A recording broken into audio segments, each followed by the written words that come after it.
Yeah, folks.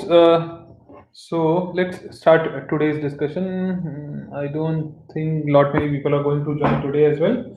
So in today's class, we are going to talk about verification and validation. Now, both these terms came into software engineering glossary through your SEICMU, and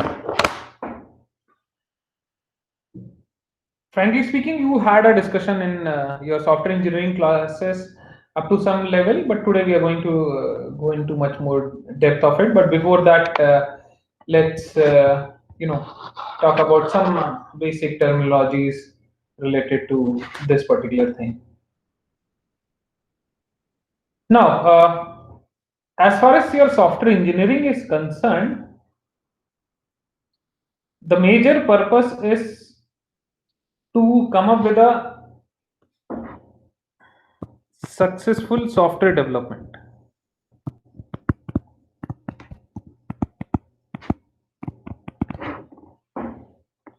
And if I'm able to come up with a successful software development, so obviously my organization will be a successful one. So, in order to achieve this goal, now this goal is your development of a successful software. What I need to have is I need to apply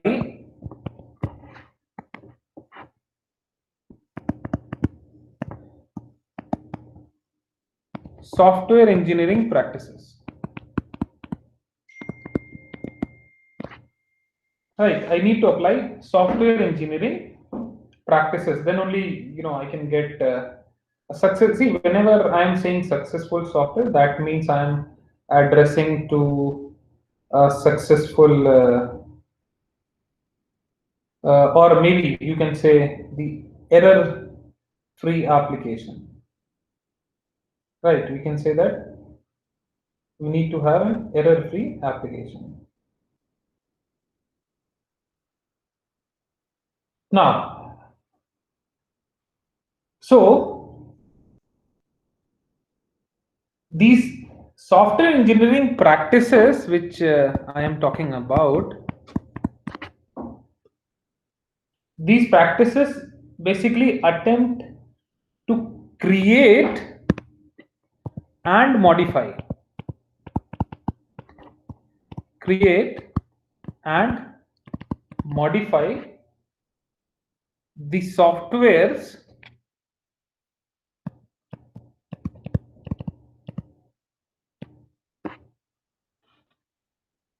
in a manner that would maximize the probability of satisfying its users expectation. Right, so my probability gets maximized here.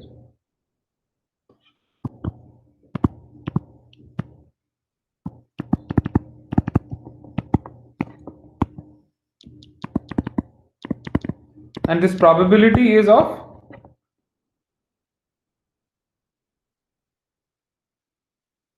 satisfying user experience.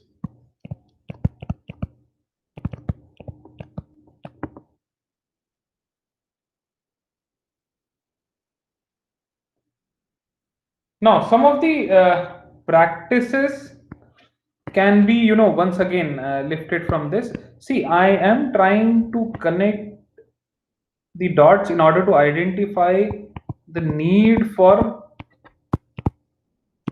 verification and validation.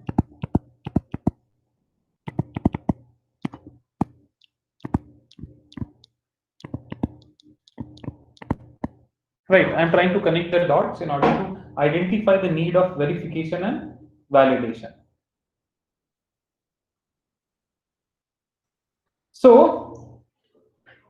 one thing is for sure, I need to ensure that product will meet user expectations.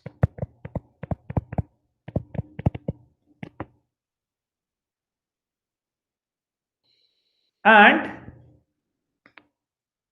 all these practices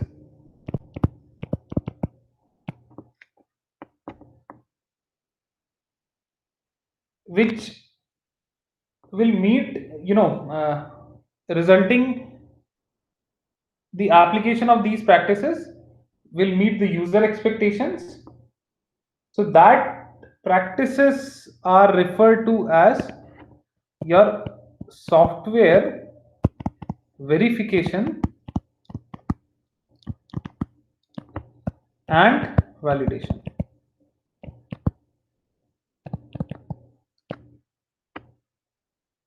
Right. So in some of the literatures you will find it is called as V&V. That's why I gave you the title of this particular OneNote document as V&V. So your to start with, what we have is we have something called as validation. So we'll come to this topic to this validation and verification to and fro. Now, when we talk about validation, now this the basic definition. Okay, let me get the basic definition from you all. Now, what do you mean by validation?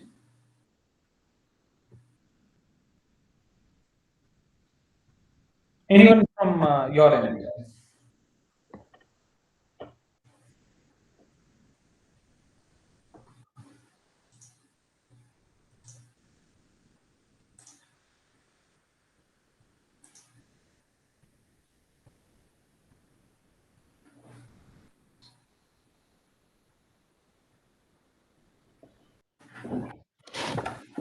To check if software is working as expected, almost there. See, you can unmute your mic also because you're not there in good numbers. So you can simply unmute your mic instead of typing, because typing consumes good amount of time, especially I know some of you might be online with some handheld devices. Right, in that case, you can simply unmute your mic and that you can convey this particular message.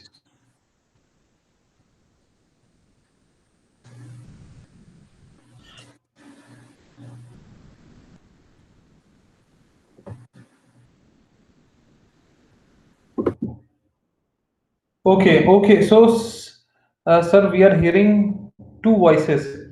Sanem, I hope it's correct now. That particular thing got rectified. Okay. Okay, fine. Someone's laptop's mic is not working. So, anyone else who can comment on validation? And here we are talking about software validation.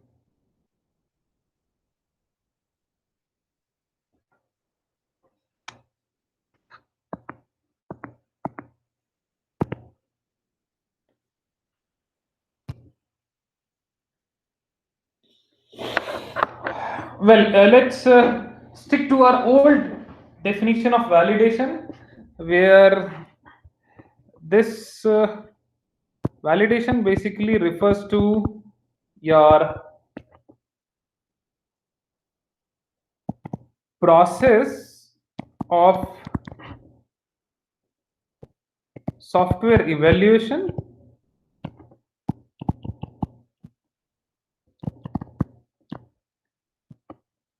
which is done at the end of its development.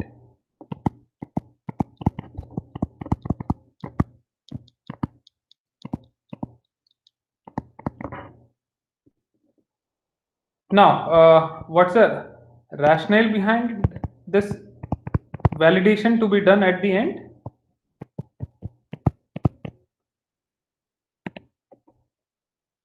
the idea is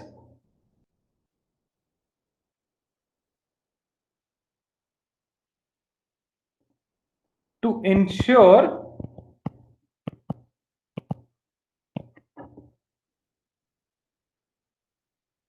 that the product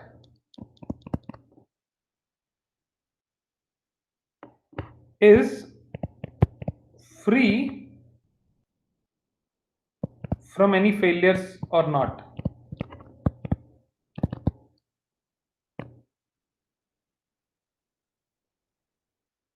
And it basically complies with the requirements specified by the end user or not.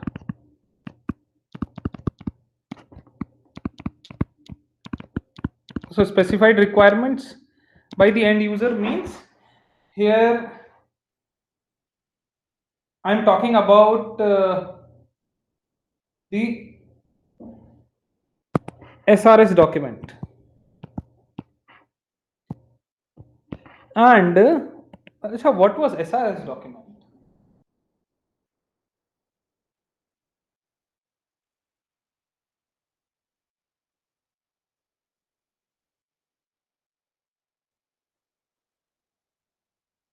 What was SRS document?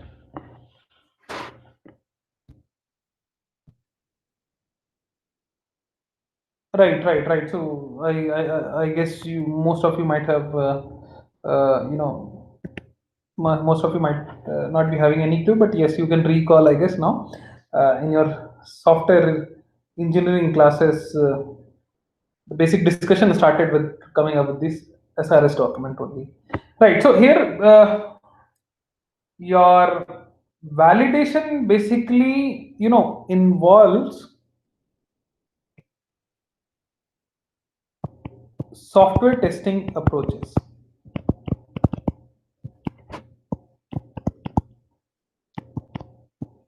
Right, validation involves your software testing approaches. Some of the intermediate software products may also be validated, and in that case, what we can do is we can even validate the prototypes as well.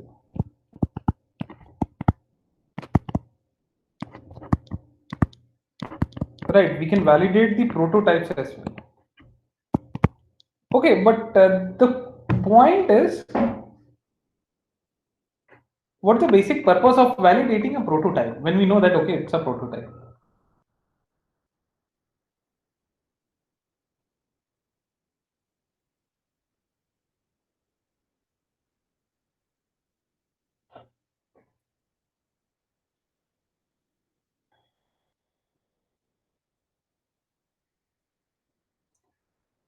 See, I need answers from you guys.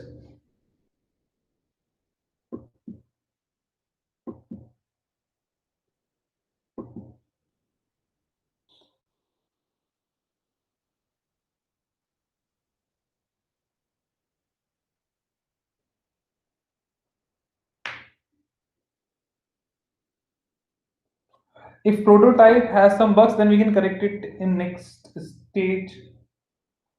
So, see, why we need to validate the prototype is once this prototype gets a green signal, then only we go ahead with your final products, right? Development of your final product. So now this prototype will get green signal only when this is fine. Prototype is fine, working fine. Then for that sake, once again, I need to validate my prototype at the end. See, once I have validated this prototype, I'll pass on to the end user who will give a green signal that, okay, this prototype works fine and it's meeting my expectations.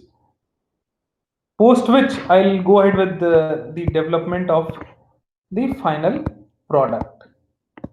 That's why validating the prototype is also something which is very crucial. Now, next is verification. As I said, we'll come back to these topics to and fro, right? But let me quickly revise what basically these terms are. So, what do you mean by verification? Once again, I need answers from you guys.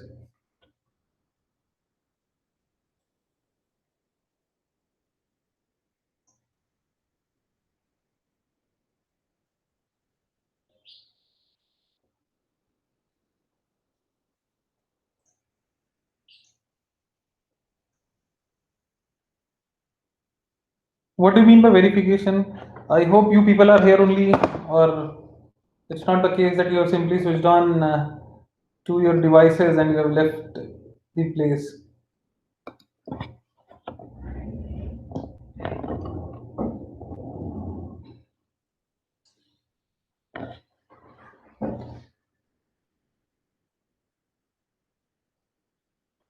Hmm. So verifying whether the product is functioning as per the requirement. Okay. So that's what we are doing with validation. So verification means this is if the software meets its requirement. Basically, software achieves its goal without any bug. The software is bug free and complying with requirements. The same thing we were doing in validation, right? Tanveen, Vani, Siddharth. So you've given the answers, but same thing, almost same thing you're doing in case of validation as well.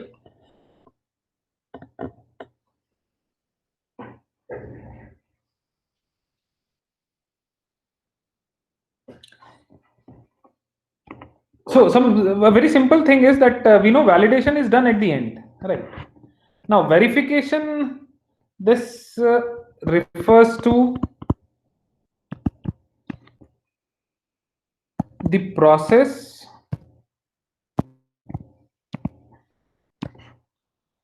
of determining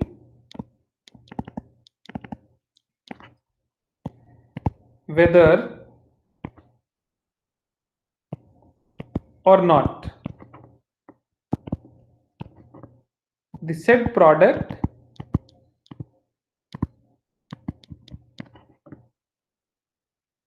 of a given phase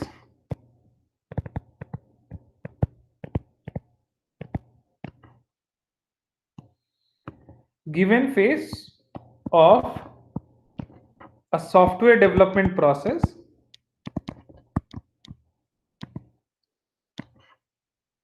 fulfills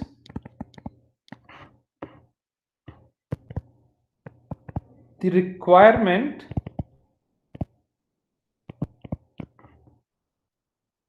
or requirements established during the previous successive phase.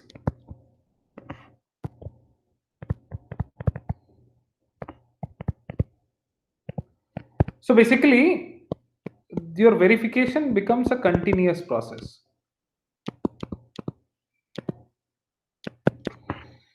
After verifying the correctness, okay, yes, that can be also added, Sanya. So verification basically refers to the process of determining whether or not your product of a given phase for a given software development process is fulfilling the requirements which are established during the previous phase. So your software technical reviews represents one common approach of verifying various products. For example, let's say a specification review will normally attempt to verify the specification description against any particular requirements description, right? Uh, for example, let's say at a particular stage, let's say I have to come up with, let's say, the uh, entire ERP for the university. Now, to start with, let's say I have a payroll management, a part of it. So I need to verify whether payroll is working correct or not. And validation will be done at the end that whether the entire ERP is working fine or not. So your verification approach attempts to identify the faults or errors which are giving rise to failure. So, proof of correctness is, one such technique, as Sanem also has written, verifying the correctness. So, proof of correctness is one such technique for verifying your product or your programs to formal specifications which are listed by the end user.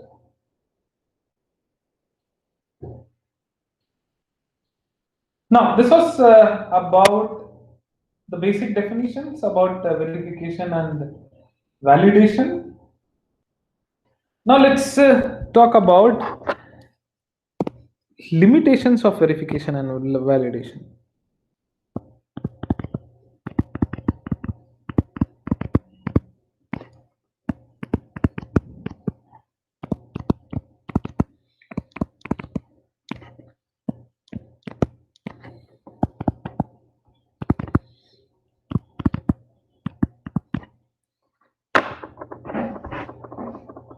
Now, so the overall objective of verifying and validating using some or the other approaches is to make sure that my product is free from any of the bugs or failures, and this product is meeting the user's expectations or user's requirements.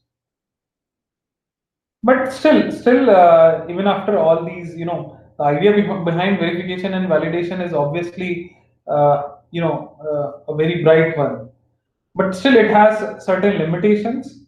Your limitations are like, the very first limitation is its theoretical foundation, right? So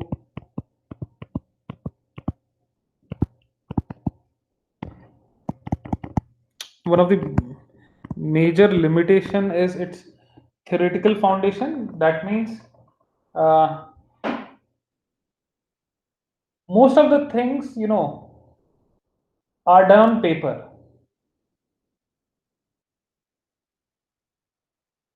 and we need to have a mathematical framework so that we can investigate the issues which are there with the application. But in case of verification and validation, most of these things are theoretical in nature. Another is your impracticality of testing all data.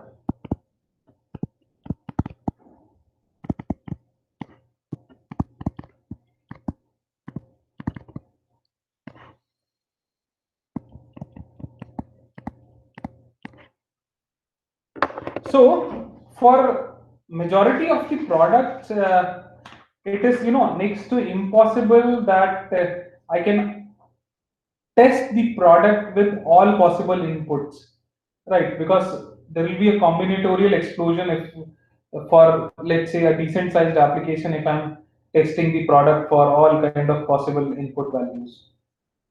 So let's say I have selected a part of it. So once again, I'm missing that thoroughness in verifying and validating. For that sake, once again, uh, you know, this particular approach becomes partially impractical. Then this was like impracticality of testing all the data. Then there is another issue associated with it, which is your impracticality of testing all the paths.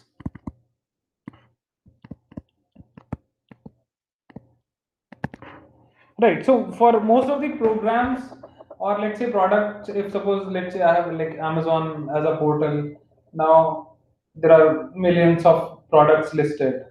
So testing all the parts becomes once again impractical. And once again here also you'll observe the same combinatorial explosion if we go ahead with all possible paths. So it's like not at all possible to develop a particular algorithm which can generate the test data for paths in an arbitrary product. So once again, it's the inability to determine your path feasibility as well. So once again, verification and validation for testing all the paths is something which is impractical. Now, and the last another limitation, let me add, is your no absolute proof of correctness. We'll separately talk about proof of correctness as well.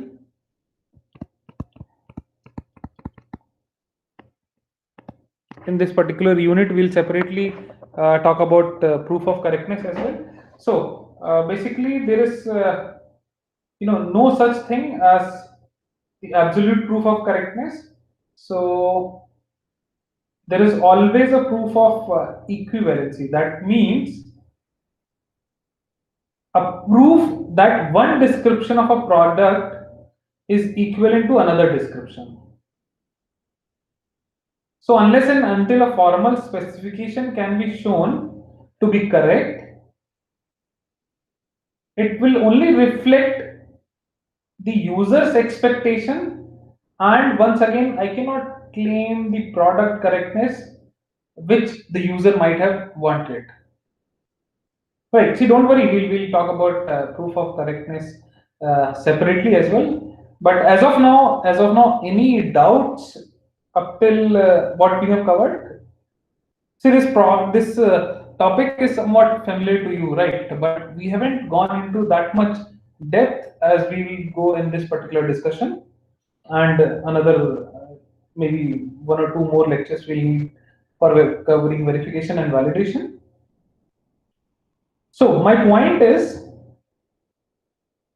uh, up till now, whatever we have covered makes sense or not?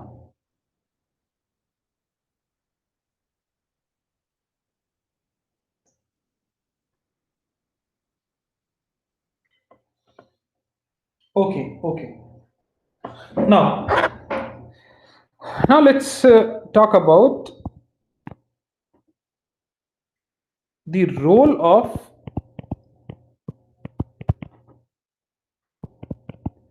verification and validation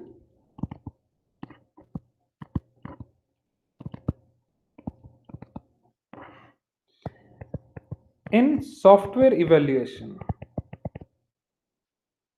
In software evaluation. Evaluation by default we do, right? This time we are going to talk about the evolution, not evaluation. So, evolution of any particular software product can depend on several ways, uh, inclining towards the kind of development approach we are using. So, for let's say I have a particular project, I need to identify the purpose of each of the product,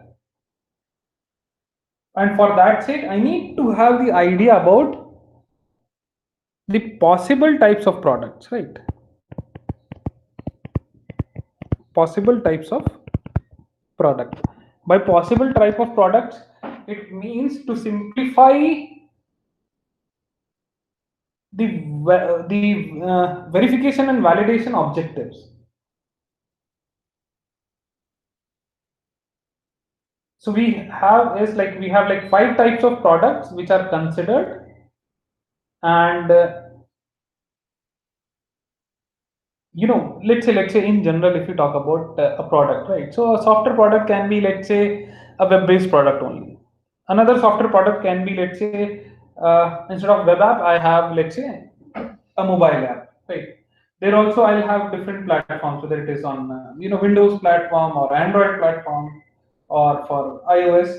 So it depends. It depends on what kind of products we have, and then we have something which is called as requirements, and we have something called as requirements specification, and based on which we'll come up with a design, and based on this design we'll be implementing it, and we'll be bringing the changes, right? So that's how it revolves around all these things. The things are like requirements, the specification, right? Let me write it down for your benefit. We have requirements, we have specifications, we have designs, we have the implementation, and we have the changes made. Right. When we are talking about changes, that means we are talking about the modification of the product. So, and there is a possibility that this modification is the result of the error correction or the addition of new capability. So, if it is, let's say, a result of error correction, then once again it is coming out from your verification and validation only.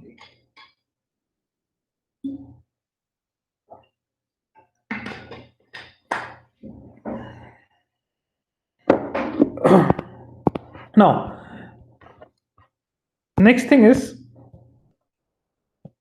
your verification and validation objectives.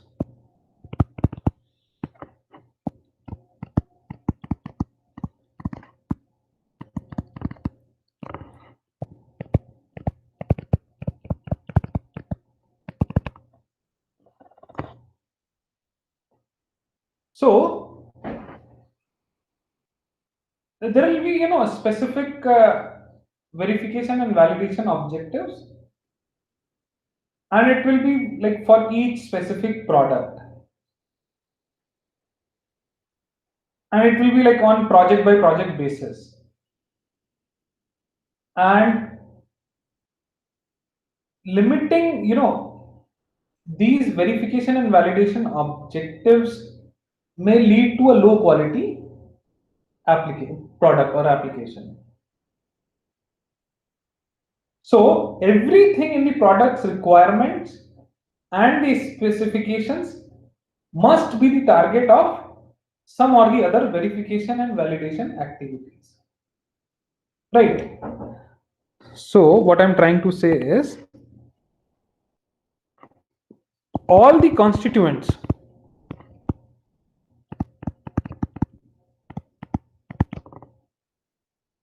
right, anything and everything of the product's requirement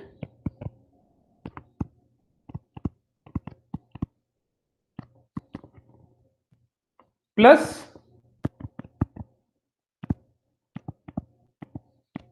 the product specification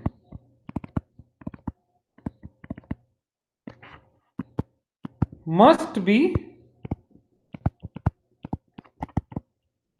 the target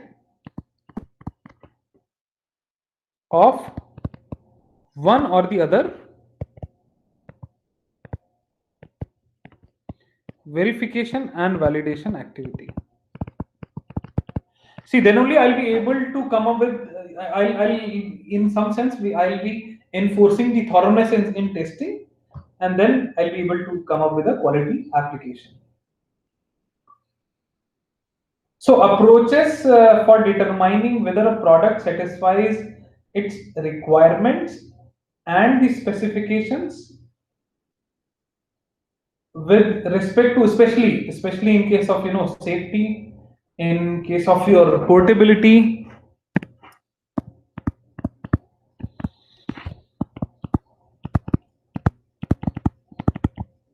in case of your usability, in case of your maintainability,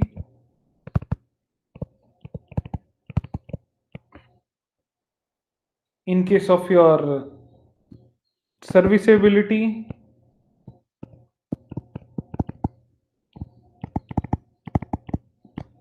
in case of your security, and all those accessibilities, and will be, very important for almost all the systems. And looking at all these accessibilities, you can once again claim that we are talking about your NFAs. What are NFAs, by the way?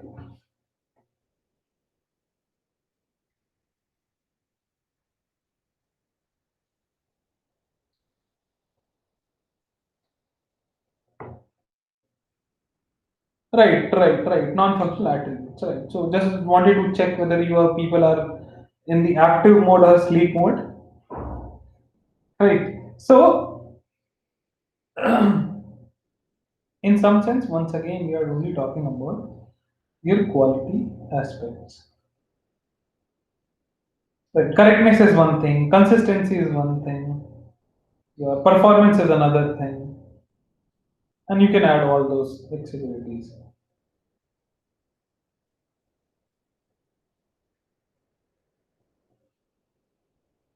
So next is your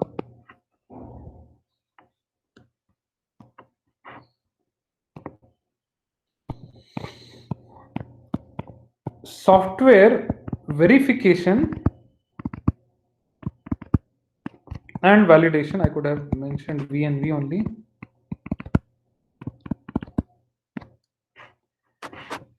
Approaches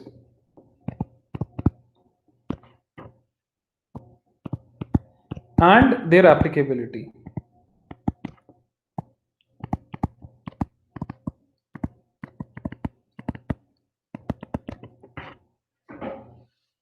So your software verification and validation activities can be observed throughout the evaluation of the product,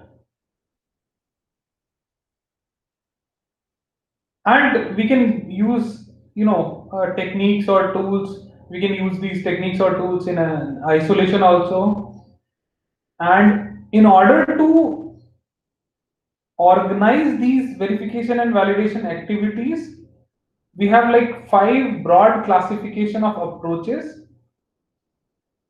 and these broader classification of approaches becomes very handy when we talk about your verification and validations applicability. And these categories are not meant to provide a partitioning, because there are some techniques that span categories, right? So instead, the categories represents a practical view that reflects the way most of these verification and validation approaches are described. So the first thing which we have is your software technical reviews. Now, this is a familiar term, right? This is a familiar term. So I wanted to know what basically the software technical reviews are. I want answers from you people.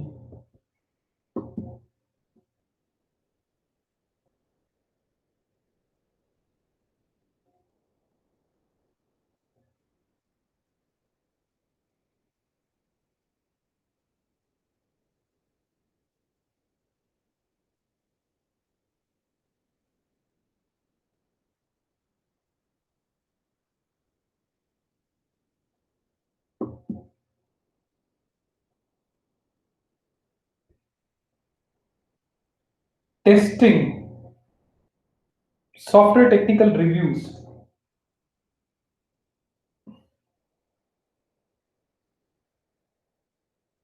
Reviews that check if a particular module is serving its functionality correctly. Okay, in some sense, yes.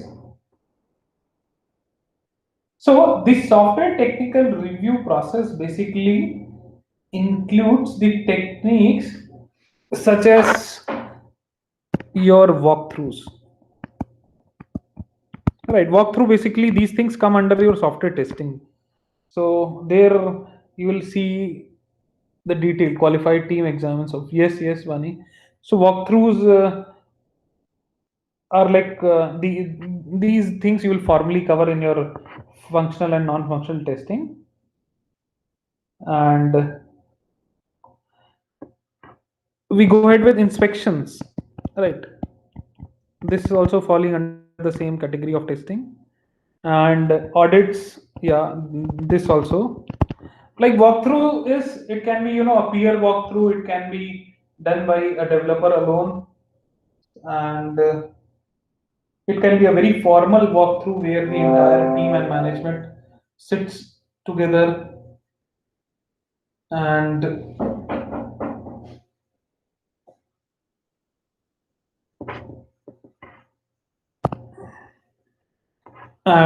sorry for that. Then there will be a formal interaction where you will see a scribe, there will be a meeting, and there will be a defect lodging meeting. So all those things are done. So a comprehensive examination of the technical review process and its effectiveness for software product is presented in the software technical review process. So it can be used to examine all the products of the software evolution process, and in particular, like especially applicable and necessary for those products not yet in machine processable form, such as your requirements or your specifications, which are written in natural language. So these things need to have your technical reviews, software technical reviews. Now, next thing is your software testing.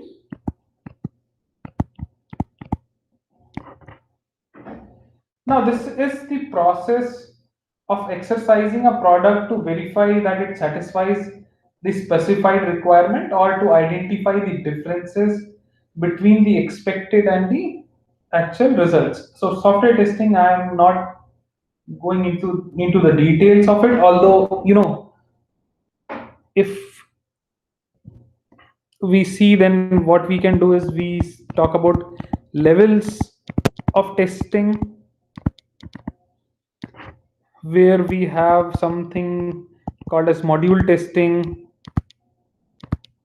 and then post module we can have your integration testing,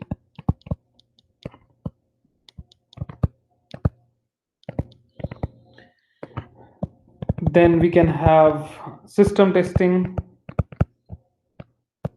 Most of these terms you might be familiar with most of these terms, I guess. Then we have like regression testing.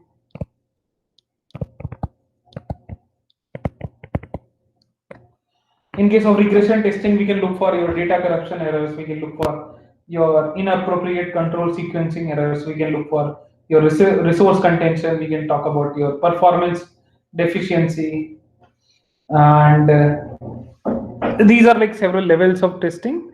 And then we can have your testing techniques and its applicability.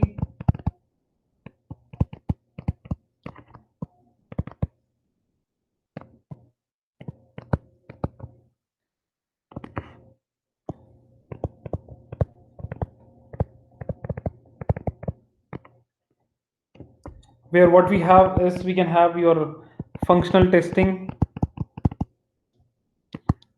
So it's not the minute level testing, but yet up to some level we cover some depth. That means we are looking at the functional level.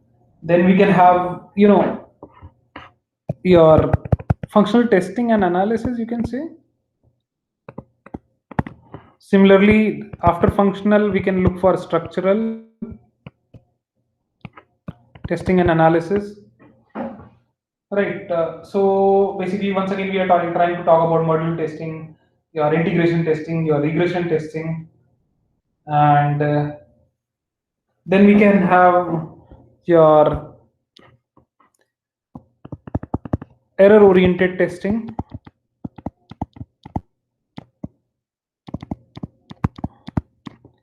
And analysis. Then we can combine some of the approaches to come up with the hybrid approaches. So where we can go for the combination of your functional and your structural and your error-oriented techniques. So your hybrid approaches will be those involving structural testing and will be normally applicable at the module level. Then we can have your integration strategies. right, we can have your integration strategies as well.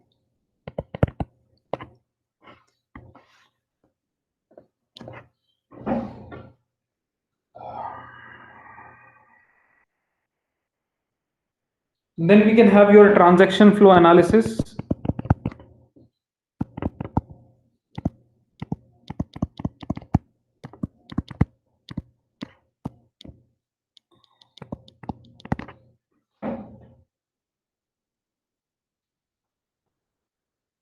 Then we can have like stress analysis, we can talk about failure analysis, we can talk about your concurrency analysis. Like, let me at least jot down these things for you people. We have like stress analysis,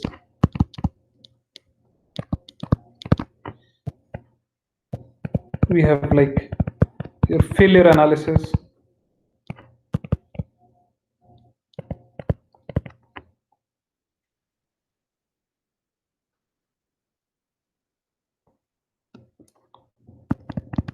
we can have your concurrency analysis,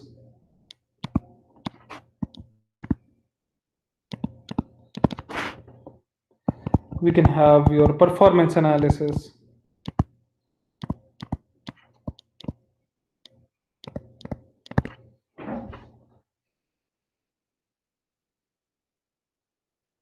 and then we have like, we had your, yeah, software testing, after which we have your proof of correctness.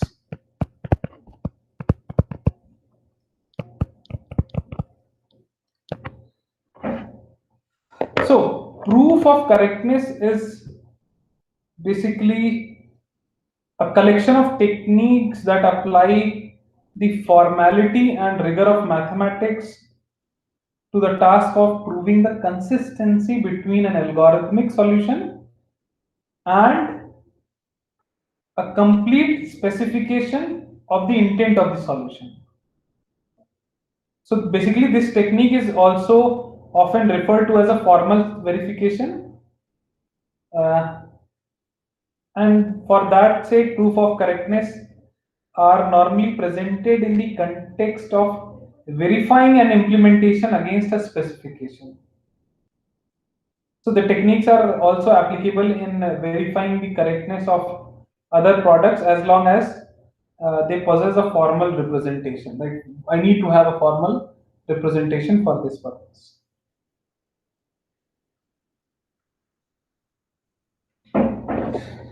Then after proof of correctness, we have something called as simulation and prototyping.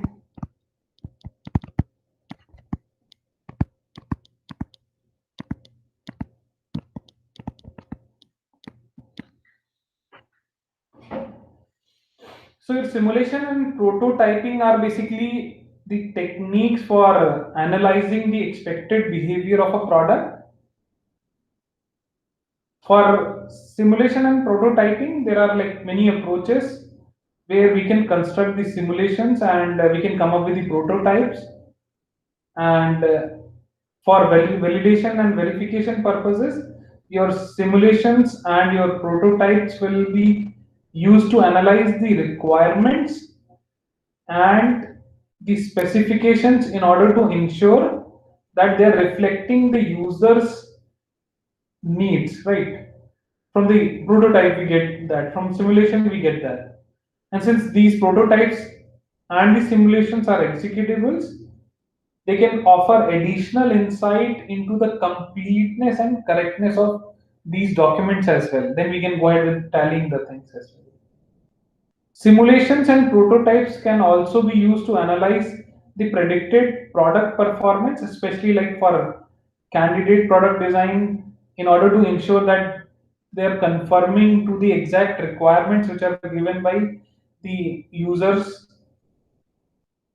But one thing which is important to note is that your utilization of the simulation and prototyping as your verification and validation techniques require that your simulations and your prototypes themselves are correct.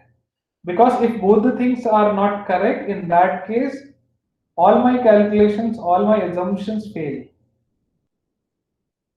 So thus utilization of these techniques where I'm involving simulations and I'm going for prototyping, this needs an additional level of verification and validation activity. Right. The reason being the simulation and prototypes need to be verified and validated. Right. Simulation and the prototypes need to be validated as well. Now, next one is your requirements tracing.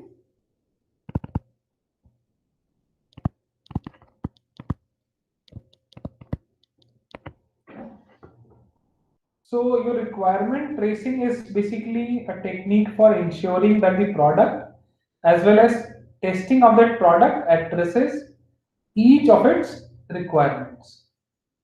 So the usual approach is to perform the requirement tracing using the matrices.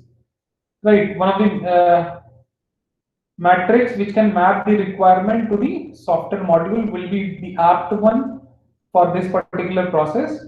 So the construction and the analysis of this particular matrix can help us to ensure that all the requirements are properly addressed and the product does not have any superfluous capabilities. So your system verification diagrams can be yet another way of analyzing the requirements or the module traceability. See, tracing is something which is a very crucial part as far as verification and validation is concerned. So evaluation approaches will consist of like various level of testing, various level of reviews, and this tracing can be applied for all the products of software evaluation process. That is one of the major advantage. Now, the next part is your software verification and validation planning.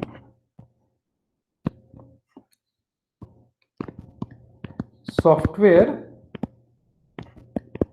verification and validation planning.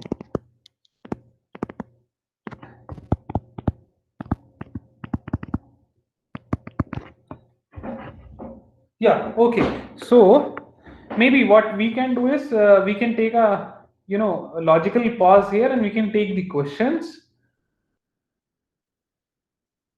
Or if you want, we can cover this particular topic as well.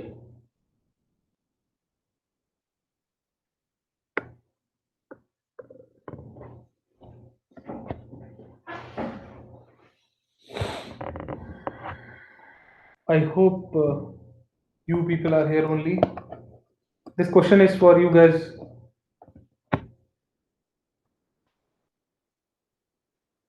Yes. So Sanyam Siddharth, yes for what? Shall I continue or shall we pause for? Okay. Okay. So we can continue. We can, yeah, we can finish this particular part.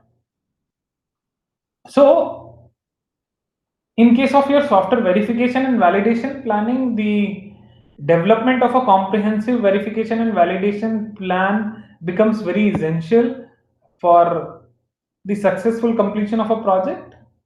And this plan must be developed very early in the project.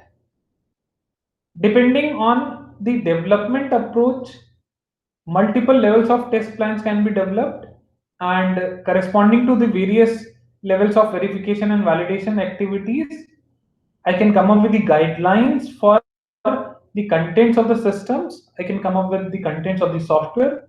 I can come up with the contents of the build, and I can come up with the contents of the module test plans.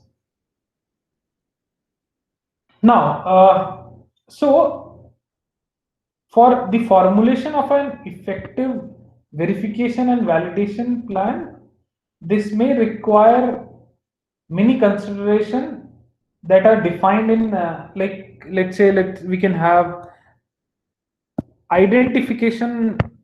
Let me change the color. Identification of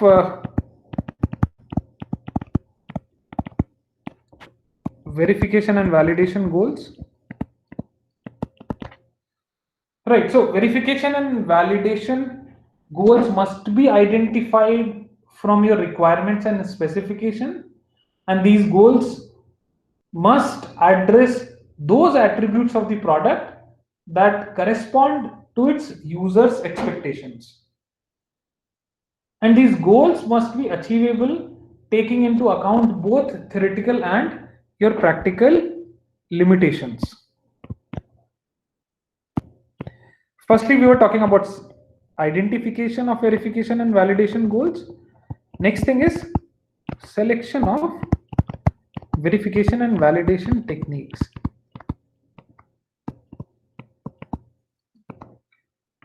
So once we have a set of verification and validation objectives, we have identified those objectives.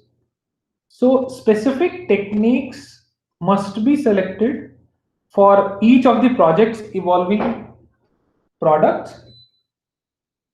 We can have a methodology for the selection of techniques and tools, and we can come up with a guideline for the selection of techniques applicable at the unit level of testing, and we can have a mapping of some of these approaches, where what we can have is that we can have the requirements, right? We can have the specification,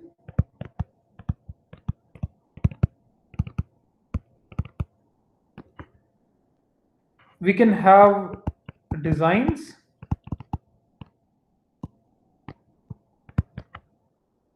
we can have your implementation, and we can have the changes.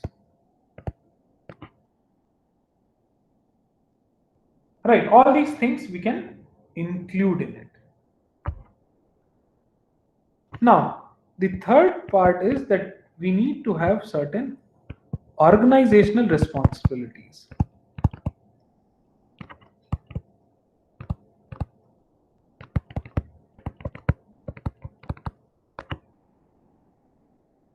So, the organizational structure of a project is a key towards the planning consideration for your project managers. And this decision is often based upon the size, the complexity, and the criticality of the product.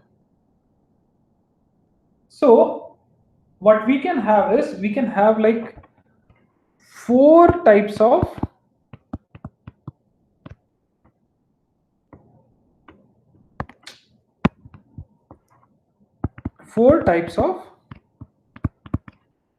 organizations.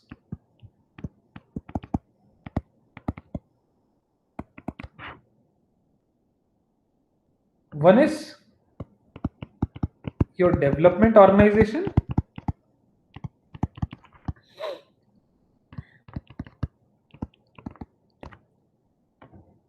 In case of your development organization, it has the responsibility for participating in your technical reviews for all the evolution projects. Then we can have independent test organization.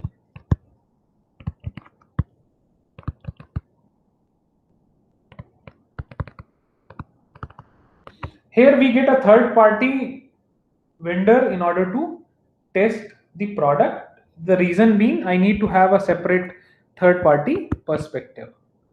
Then we have your software quality assurance.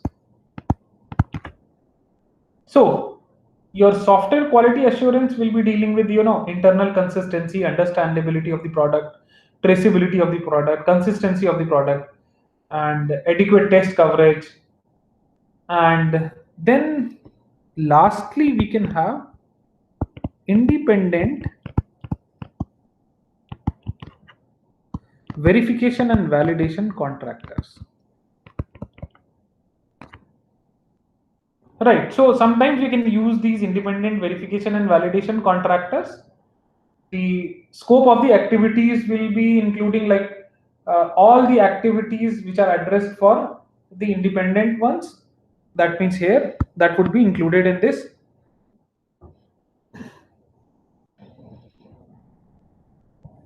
Then the next thing is integrating the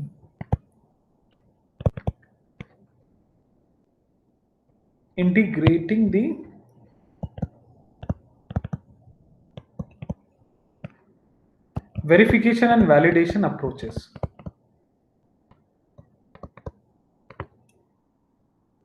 So once we have identified the objectives, the next thing is to integrate it. Right. So basically the approach is based on your software development process that produces the incremental product release. So each of which undergoes a combination of formal verification and your statistical techniques. Your next part will be your problem tracking, a very crucial part.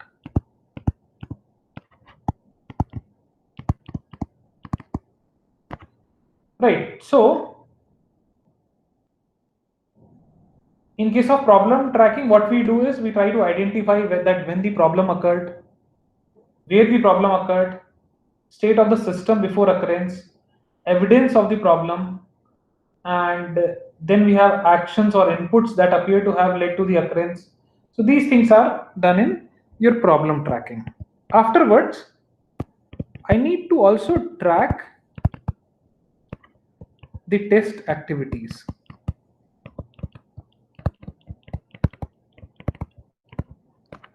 Right. Test activities means the number of tests executed, number of tests remained, the time used, the resources used, all these things will be in tracking the test activities. And your last one is, final one is your assessment. Now, this is something which is very important, that the software verification and validation plan provide for the ability to collect the data that can be used to assess both the product and the techniques used to develop it. So like this basically involves careful collection of your error and failure data, as well as the analysis and classification of these data. Right. So this assessment is the last step, because see, everything is data, right? At the end, we need to have data. And once I have the data, I can definitely do the assessment part. Now, this was all for today's discussion. Now let's take the questions. Now I'm open for questions. I have like 10 minutes for taking the questions now. 9 minutes for the questions.